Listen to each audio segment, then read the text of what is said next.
Si vous regardez cette vidéo, c'est une bonne nouvelle. Cela veut dire que vous êtes déjà vivant. La mauvaise nouvelle avec cela, c'est que si vous êtes vivant, vous faites probablement face à de multiples problèmes, à des soucis qui vous encombrent la vie, des soucis parfois qui pèsent si lourd que c'est difficile de se réjouir. On peut projeter de l'anxiété sur l'avenir, se poser les questions, mais quant au travail, dans la situation dans laquelle on se trouve actuellement, quand on regarde parfois nos enfants, on se dit, mais Seigneur, comment trouver de l'espérance? Quand on regarde les différents challenges qu'on peut avoir à tous les niveaux, relationnels, professionnels, financiers, même les soucis au niveau de l'Église, on se pose les questions, mais waouh, quand est-ce que je trouverai un peu de repos pour mon âme? Tant de soucis, l'un après l'autre. Tant de difficultés semblent parfois réellement s'accumuler et on a du mal parfois à trouver notre joie, on a du mal parfois à trouver notre paix et c'est un réel défi. Je suis convaincu que Dieu veut que nous puissions vivre la vie un peu autrement. Cela ne veut pas dire que tous nos problèmes vont disparaître, cela ne veut pas dire que les choses vont être beaucoup plus faciles. Mais la perspective et le regard que Dieu nous propose et nous donne une manière de traverser les circonstances et les situations un peu différemment. Que notre paix ne dépend pas juste des circonstances extérieures, mais qui est basée sur quelque chose au-delà. Et soyons honnêtes, les amis, il n'y a pas d'autre source de sécurité sûre. Ni vous ni moi, nous maîtrisons l'avenir de nos enfants, ni l'économie de ce pays. Donc il y a beaucoup de choses en fait où nous nous faisons des soucis, où en réalité nous n'avons absolument aucune capacité d'agir sur ces réalités. Moi je suis convaincu que la paix véritable, elle ne vient pas d'abord de toute une amélioration des situations, et bien sûr c'est une bonne chose, et on prie pour ça, mais elle vient d'un regard qui est différent. Et ce regard différent, Paul nous le propose au travers de la lettre qu'il écrit à l'église de Philippe. Nous savons tous que l'épître des Philippiens a été écrit d'une prison où Paul se trouvait.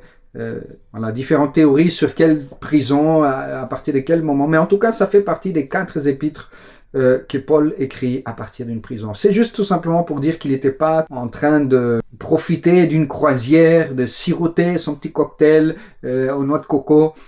Non, il était dans une circonstance qui était difficile et il ne savait pas tout à fait comment les choses allaient se terminer, s'il allait sortir de cette prison vivant ou s'il allait y mourir, laisser la vie. Tout ça, il ne le maîtrise pas. Mais il nous donne un schéma très simple, mais je crois qu'il est tellement puissant si simplement nous apprenons à le mettre en application. Et souvent, si nous regardons bien, notre difficulté n'est pas tant dans la compréhension, mais notre difficulté réside souvent dans la mise en pratique. Paul, en s'adressant à l'église de Philippe, il leur écrit dans le 4e chapitre, à partir du verset 4, il dit « Réjouissez-vous dans le Seigneur ». Je le répète encore, « Réjouissez-vous ». C'est le début du verset 4. Et puis à partir du verset 6, il dit « Ne vous inquiétez de rien, mais en toute chose, faites connaître vos besoins par des prières, des supplications et des actions de grâce. Et la paix de Dieu qui surpasse toute compréhension ou toute intelligence gardera vos cœurs et vos pensées en Jésus-Christ. » La structure de ce message et la pensée principale que je pense que Paul veut nous donner, c'est comment passer de la préoccupation à la paix. Il nous propose la voie de la prière. De la préoccupation à la paix par la prière. Nous allons regarder pendant cette vidéo un peu en détail ce verset, en regardant comment nous pouvons, en adoptant une attitude de prière et de confiance et une posture de vie adéquate face aux difficultés, comment la promesse de la paix qui surpasse toute compréhension est les résultats de cette attitude. En regardant le verset 4, nous voyons une répétition 2 fois le même impératif. Réjouissez-vous. Et encore une fois, il dit, je le répète, réjouissez-vous. Alors, je pense qu'on n'a pas besoin d'être astrophysicien pour comprendre que si Paul insiste autant sur la réjouissance et qu'il dit, je le répète encore, que ce n'est pas forcément quelque chose qui est naturel. Et quand on comprend son contexte, c'est certainement pas quelque chose qui, voilà, juste sort de moi-même, naturellement, se posant aucune question, en étant tout simplement dans la joie. C'est intéressant qu'il s'agit là d'un impératif. C'est pas dans un sens de vouloir nous condamner, vous devez vous réjouir, non. Je pense que c'est vraiment plutôt cette disposition à dire, regardez, tournez vos regards vers le Seigneur et prenez le temps de vraiment savourer et de vous réjouir dans les choses qui méritent la réjouissance. Ce n'est pas forcément lié à nos circonstances. Je plains chacun de nous si nous avons besoin que toutes les circonstances soient alignées, que tout soit parfait pour que nous puissions nous réjouir. Parce que même si parfois nous traversons des saisons comme ça, elles sont très courtes. Et en plus, ce n'est pas fait pour durer. Donc mon ami, si tu veux trouver une autre source de joie, de réjouissance que les circonstances alignées et parfaites, mais en fait tu es tombé sur la bonne vidéo. Ou plutôt, je dirais encore, l'apôtre Paul nous donne la bonne démarche à faire. La première des choses, c'est cette importance de réellement dire « Je veux que vous puissiez vous réjouir ». Dieu veut que nous puissions nous réjouir. La grande question, quelle est la source de cette joie? Quelle est la source de cette paix? Alors cette source de paix, vous l'aurez compris, il ne s'agit pas des circonstances, mais il s'agit de la relation avec Dieu. Il s'agit du regard que nous pouvons porter sur la vie. Et c'est de cette façon-là que nous pouvons trouver un équilibre qui ne dépend pas de ce qui se passe autour de nous. Alors, bien sûr, entendez-moi bien, je suis tout pour l'amélioration des circonstances. Je suis le premier à crier, oui, Seigneur, fais grâce que ma situation change. Et bien sûr, c'est tout à fait légitime. Et c'est ce que le verset après nous dit, ne vous inquiétez pas, mais faites connaître. Donc Dieu veut que nous puissions lui apporter ces choses. Mais encore une fois, je crois qu'il y a une réalité dans laquelle nous pouvons nous ancrer qui nous donne beaucoup plus que simplement les circonstances. J'ai connu très peu de périodes dans ma vie où tout a été juste smooth sailing, comme disent les Anglais, sans difficulté, sans combat. Et je bénis Dieu de ce qu'il nous a mis à disposition une ressource qui va bien au-delà de ces circonstances. Le deuxième impératif que nous voulons regarder dans ce texte, donc au verset 4, nous trouvons deux fois le même impératif en disant « Réjouissez-vous ». Le troisième impératif que nous voulons regarder dans ce texte se trouve au verset 6 où il nous est dit « Ne vous inquiétez de rien ». Lorsqu'on fait l'étymologie grecque de ce mot « rien », en fait, le mot veut tout simplement dire « rien ». Ne vous inquiétez de rien. Il n'y a pas de secret derrière, de ceci, de cela. La réalité, ne nous inquiétons de rien. Alors, vous allez me dire, oui, c'est facile à dire, difficile à faire. Et je suis tout à fait d'accord avec vous. Ce n'est pas facile et ce n'est pas naturel de ne pas s'inquiéter. Et c'est pour ça, je pense que c'est vraiment important que nous réalisons que c'est quelque chose où nous devons être intentionnels. Parce que, en tant qu'être humain, notre tendance sera plutôt de chercher à s'inquiéter. Naturellement, on n'a pas besoin de faire grand-chose pour s'inquiéter. On peut s'inquiéter pour son avenir, pour ses finances, pour ses enfants, pour que sais-je encore. Mais en tout cas, l'inquiétude est presque naturelle. Et c'est pour ça, je pense que c'est important de réaliser que cet impératif est de dire non, soyez intentionnel dans ce que vous faites. C'est là quand il s'agit de cet impératif de dire ne vous inquiétez de rien. Alors c'est très bien de nous donner cet impératif en disant ne vous inquiétez de rien, mais comment faire finalement? Et c'est justement là où Paul nous donne le remède. Il nous dit, ne vous inquiétez de rien, mais en toute chose, n'importe quel tracas que vous avez, en toute chose, en toutes circonstances, faites connaître vos besoins par des prières, des supplications et des actions de grâce. Et donc là, on vient de relever le quatrième impératif qui nous intéresse dans ce passage, ce faites connaître vos besoins. Et le mot qui est utilisé là, besoin, c'est pas juste besoin, c'est demande, requête, chose, ce que vous avez à cœur, ce qui vous tracasse, les besoins que vous pouvez avoir, les désirs que vous pouvez avoir, les projets que vous pouvez avoir, ce n'est pas restrictif. Le mot englobe l'ensemble des demandes que nous pouvons avoir.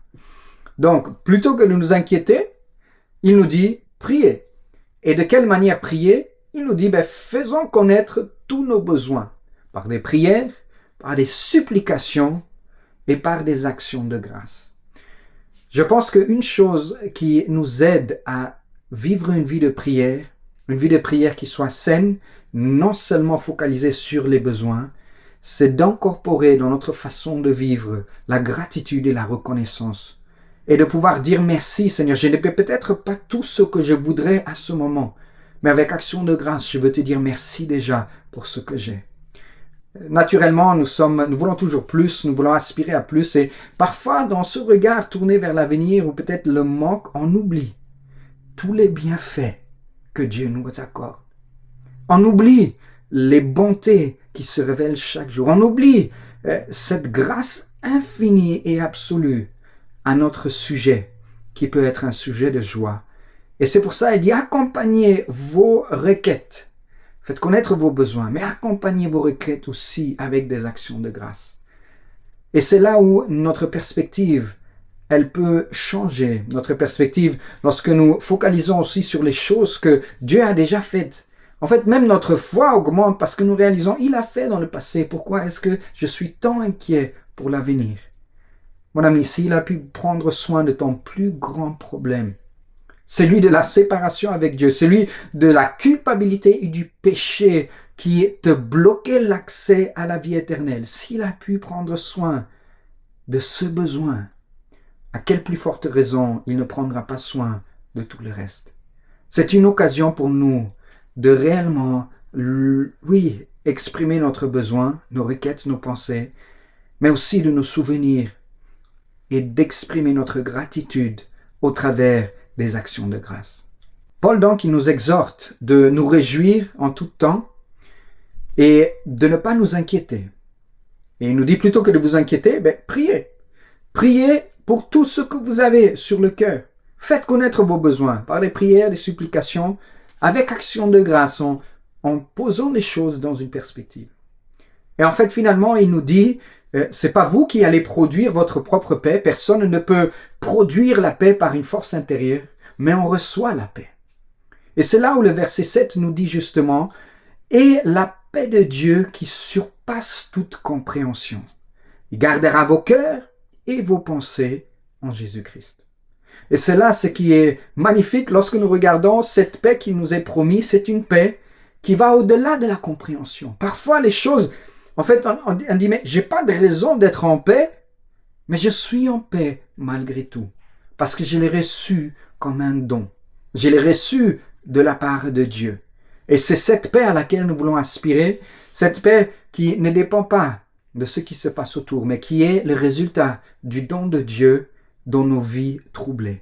Nous voulons recevoir cette paix. Et le terme qui est utilisé pour dire qu'il gardera nos cœurs et nos pensées en Jésus-Christ est un terme très intéressant. C'est un terme qui fait référence à une forteresse, garder une forteresse, un terme militaire pour protéger les murailles d'une ville. C'est-à-dire Dieu, il nous donne cette paix et cette paix, elle va fonctionner comme des garde-fous autour de nos cœurs et de nos pensées. Touchant à la fois les émotions, mais aussi tous les processus de réflexion que nous pouvons avoir lorsque nous faisons cette démarche. Malheureusement, dans la réalité des choses, nous nous préoccupons beaucoup, nous suivons la trame de nos pensées, et une pensée en amène à une autre, une inquiétude en amène à une autre. Et Dieu nous invite au travers de cet épître que Paul écrit, il dit non, si tu prends ton inquiétude et tu la transformes en sujet de prière, ta perspective changera et la paix que tu vas recevoir va être une paix qui surpasse toute compréhension. Je ne suis pas en train de vous proposer des fables en disant que tous les prières que vous allez faire, vous allez recevoir une réponse nécessairement favorable, ou en tout cas celle que vous allez, à laquelle vous aspirez. Mais une chose est sûre, que lorsque nous déposons nos fardeaux devant Dieu, les requêtes, notre perspective change. Notre façon d'appréhender ces problèmes change. Et je voudrais vraiment que nous puissions vivre une vie chrétienne ancrée dans la vérité de Dieu, mais aussi dans la réalité de la vie. Et la réalité de la vie, c'est que ni vous ni moi, nous sommes en contrôle. Et en réalité, ça peut être le premier pas vers la liberté. Bien sûr, c'est normal, entre guillemets, en tant qu'être humain, de s'inquiéter. Et connaissant cette inclinaison à l'inquiétude, justement, Paul nous exhorte de ne pas suivre comme si nous n'avions pas d'espérance. De ne pas vivre de façon fonctionnelle comme si nous ne croyions pas que le tendre Père prend soin de nous. En fait, nous pouvons nous inquiéter à toutes sortes, comme si Dieu n'existait pas au fond. Et c'est pour ça que Jésus nous dit à un moment que, en fait, ne vous inquiétez pas de toutes ces choses, comme le font ceux qui ne croient pas. Parce que votre Père prend soin de vous. Et c'est là où parfois nous sommes des chrétiens, mais nous vivons comme si nous ne connaissions pas Dieu. Comme si Dieu n'était pas réel, comme si il ne prenait pas soin de nous. Je voudrais vous poser la question, qui d'entre vous maîtrise le cours de l'économie? Qui d'entre vous peut donner une garantie que demain il sera là? Qui d'entre nous a la capacité de dire que les enfants que j'ai aujourd'hui, je les aurai demain? Personne. Et la réalité de commencer avec cette réalisation que nous ne pouvons pas contrôler les choses qui échappent à notre contrôle. En fait, peut-être ça fait peur, mais c'est le premier pas vers une paix et une liberté incroyable. Les seules actions ou les seules choses que toi et moi nous maîtrisons, c'est nos actions, c'est nos réactions. Nous ne pouvons pas contrôler ni celles de notre partenaire, ni celles de nos enfants, ni celles de nos collègues de travail. Et nous n'avons absolument aucune manière de garantir nos lendemains. Et commencer par ça, nous réalisons en fait que l'inquiétude est irrationnelle. La seule chose que l'inquiétude fait, c'est de nous voler la force que Dieu nous donne pour aujourd'hui. Elle nous vole cette force parce que nous projetons quelque chose pour l'avenir. En fait, l'inquiétude, c'est comme un géant aspirateur qui va prendre toute la force, le pain quotidien, la force nécessaire pour aujourd'hui que Dieu nous donne et va nous dépouiller de cette énergie dont nous avons besoin pour aujourd'hui. C'est pour ça que Jésus nous dit, ne vous inquiétez pas pour le lendemain. À chaque jour suffit sa peine. Ça veut dire aussi que à chaque jour, la force qui nous est donnée est suffisante pour la tâche qui est là. Nous ne pouvons pas maîtriser. Le fait de s'inquiéter pour l'avenir ne va rien changer. Et nous sommes là en train de nous inquiéter pour l'avenir. En réalité, notre force, nous la perdons pour ce qui est censé se faire aujourd'hui. Et de cette manière, nous ne voulons pas gaspiller le pain ou la force que Dieu nous donne pour aujourd'hui sur des spéculations dont nous ne savons en réalité rien. Et c'est très difficile de vivre la vie quand on est habitué tout le temps à regarder et prendre le lendemain comme pour un acquis. Il faut vraiment éduquer sa pensée à nouveau pour dire, Seigneur, chaque jour, je veux le vivre dans une attitude de gratitude, comme un cadeau ayant reçu de ta part. Et je veux vivre chaque jour selon l'énergie, selon les défis qui sont là aujourd'hui. Bien sûr, quand on a des messages, il y a toujours des spécialistes qui comprennent tout de travers.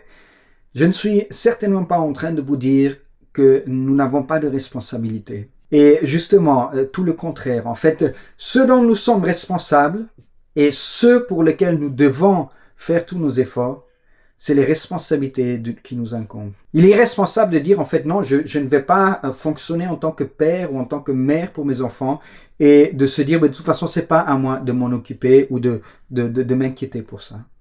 Fais en tant que père, en tant que mère, ce que tu peux.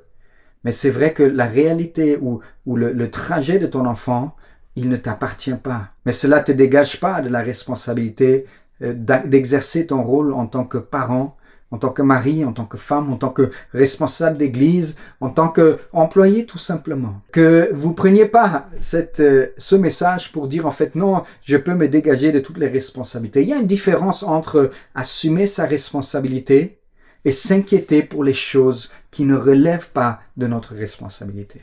Et certainement vous avez déjà entendu cette prière, la prière de la sérénité, où on dit Seigneur, donne-moi la force de changer ce que je peux changer. Et donne-moi la force de te faire confiance avec les choses qui échappent à mon contrôle. Et donne-moi la sagesse de faire la différence. Je voudrais tout simplement conclure en nous exhortant à faire de nos sujets d'inquiétude des sujets de prière. Et je suis convaincu qu'en faisant cela, si nous prions autant que nous nous inquiétons, nous aurons beaucoup moins de choses pour lesquelles nous inquiéter. Parce que Dieu, il nous donne pas seulement la paix qui surpasse toute compréhension, mais Dieu répond à nos prières. La Bible nous dit, au travers de la bouche de Jésus, si nous qui sommes méchants, nous savons donner des bonnes choses à nos enfants, à quelle plus forte raison notre Père céleste nous donne pas les choses dont nous avons réellement besoin. Et c'est pour ça que je voudrais vraiment nous encourager à développer davantage une vie de prière. La tendance que nous pouvons avoir au travers de tout ce qu'il y a à faire, c'est que nous disons nous sommes tellement préoccupés avec tout ce qu'il y a à faire que j'ai pas de temps pour prier. Je voudrais que nous puissions le regarder à l'envers. Et Luther disait apparemment, un jour il s'est réveillé et disait j'ai tellement de choses à faire aujourd'hui qu'il me faudra au moins 3 heures de prière. En d'autres termes, il sait où aller pour déposer et pour préparer sa journée. La plus grande source de paix, c'est notre relation avec Dieu. Rien ni personne ne pourra jamais le remplacer. Et c'est pour ça, je suis convaincu que Paul nous dit, la source de notre joie, la source de notre paix, passe au travers de la prière. Et la conséquence de se tourner vers Dieu dans la prière, le résultat est la promesse de la paix qui garde nos cœurs, la paix qui dépasse toute compréhension et la paix qui garde nos pensées. Ma prière pour chacun de nous, que nous puissions apprendre à vivre cette vie de prière, cette intimité avec Dieu, qui a pour conséquence et comme résultat une paix extraordinaire. Soyez bénis, à bientôt.